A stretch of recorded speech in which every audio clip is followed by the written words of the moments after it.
अस्सलाम वालेकुम। आज हम बात करेंगे तहज्जुद की नमाज़ की फ़जीलत के बारे में। तहज्जुद की नमाज़ कैसे पढ़ी जाती है, तहज्जुद की नमाज़ का वक्त क्या होता है और कितनी रकातें होती हैं, क्या तहज्जुद के लिए सोना ज़रूरी होता है। ये सारे ऐसे सवाल हैं जो हमारे माइंड में होते हैं। तो वीडियो को स्टार्ट करते हैं। तो तहज्जुद की नमाज़ हर प्रॉब्लम का सोल्यूशन है। अगर आपकी कोई भी प्रॉब्लम है, आपका काम नहीं चल रहा, तंगदस्ती से परेशान है या कोई भी परेशानी है, तो आप तहज्जुद की नमाज़ पढ़ें। और हमारे नबी सल्लल्लाहु अलैहि वसल्लम ने कभी तहज्जुद की नमाज़ नहीं छोड़ी।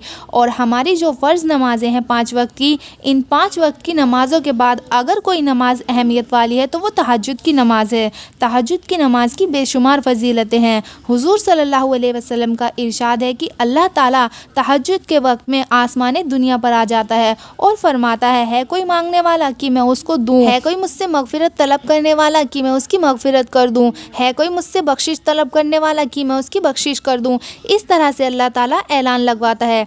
कुरान मजीद में है कि जो भी तहज्जुद पढ़ने वाला है वो जन्नत के बागों में होगा, यानी रात के आखिरी हिस्से में नमाज पढ़ने वाला। और नबी करीम सल्लल्लाहु अलैहि वसल्लम का इरशाद है कि जो शख्स अल्लाह ताला का कुर्ब हासिल करना चाहता है वो तहज्जुद पढ़े, यानी रात के आखिरी हिस्से में उठकर नमाज पढ़े, तहज्जुद पढ़े। तो तहज्जुद की नमाज किस तरह पढ़ें, तो जैसे हम और नमाजें पढ़ते हैं इसी तरह से तहज्जुद की नमाज पढ़ी जाती है।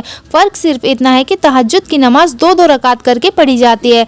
कम से कम 2 रकात और ज़्यादा से ज़्यादा 12 रकात पढ़ सकते हैं। और जिनके माइंड में ये सवाल आता है कि हमें कितनी रकात पढ़नी है तहज्जुद में, तो 12 रकात होती हैं तहज्जुद में, लेकिन 2 रकात भी पढ़ सकते हैं, 4 भी पढ़ सकते हैं, 6 भी पढ़ सकते हैं, 8 भी पढ़ सकते हैं और 10 भी पढ़ सकते हैं और 12 भी पढ़ सकते हैं। जितनी आपको पढ़नी है आप पढ़ सकते हैं। कम से कम 2 रकात पढ़ सकते हैं और ज़्यादा से ज़्यादा 12 रकात पढ़ सकते हैं। हमारे नबी करीम सल्लल्लाहु अलैहि वसल्लम 8 रकात पढ़ते थे और कभी 12 भी पढ़ते थे, लेकिन सल्लल्लाहु अलैहि वसल्लम की आदत थी 8 रकात पढ़ने की। तो हम जितनी चाहे पढ़ सकते हैं, जितनी हमारे लिए आसानी हो हम पढ़ सकते हैं। और कुछ लोगों के माइंड में ये कन्फ्यूज़न भी होता है कि तहज्जुद में सुन्नत होती है या नफिल होती है। तो आपको बता दें कि तहज्जुद की नमाज में नफिल होती हैं। और कुछ लोगों को तहज्जुद की नमाज की नियत करना नहीं आता, तो इस तरीके से नियत करते हैं। नियत करती हूँ 2 रकात नमाज नफिल तहज्जुद की वास्ते अल्लाह ताला के, मुँह मेरा काबा शरीफ की तरफ, अल्लाहु अकबर।